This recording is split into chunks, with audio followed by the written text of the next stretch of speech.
अब हम आगे की तरफ चलते हैं।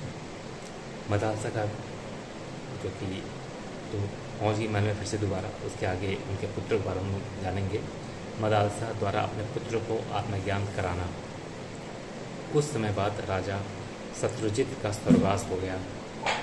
तदुपरांत कुवलयास मतलब ऋतुध्वज के पिताजी का, जिनका नाम शत्रुजित था, उनका स्वर्गवास हो गया।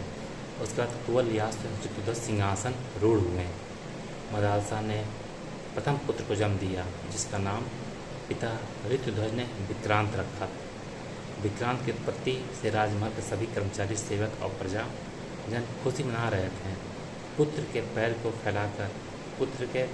को फैलाकर सोने और रोने पर मदालसा हंसी और बोली, अरे बेटे, तुम तो पवित्र आत्मा हो, तुम्हारा नाम तो कुछ भी नहीं है। तुम्हारा यह विक्रांत नाम मात्र कल्पना है और कुछ नहीं है। पंचभूतात्मक यह शरीर ना तो तुम्हारा है और ना तुम इसके हो। इस शरीर की वृद्धि तो अन्न जल के द्वारा होती है, आत्मा की नहीं। इस शरीर के बढ़ने ना बढ़ने पर तुम्हारा वृद्धि या हानि नहीं होनी है।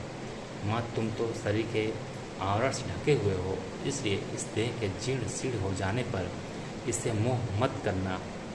मूर्ख अज्ञानी पुरुष ही इस शरीर का मोह करते हैं। कोई किसी का नहीं है, ना कोई किसी की माता है, ना पिता है, ना भाई है, ना बहन है, ना पत्नी है और ना कोई अपना संबंधी जन है। यह सब दुख का कारण है। इस देह के माया मोह में पड़कर अज्ञानी पुरुष दुख को ही सुख मान बैठा है।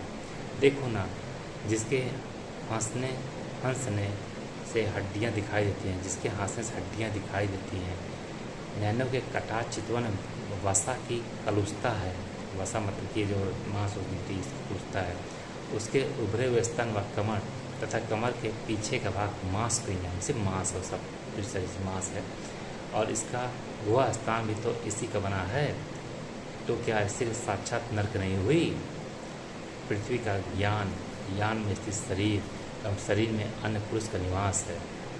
पृथ्वी पर यान में स्थित शरीर एवं शरीर में अन्य पुरुष का निवास है।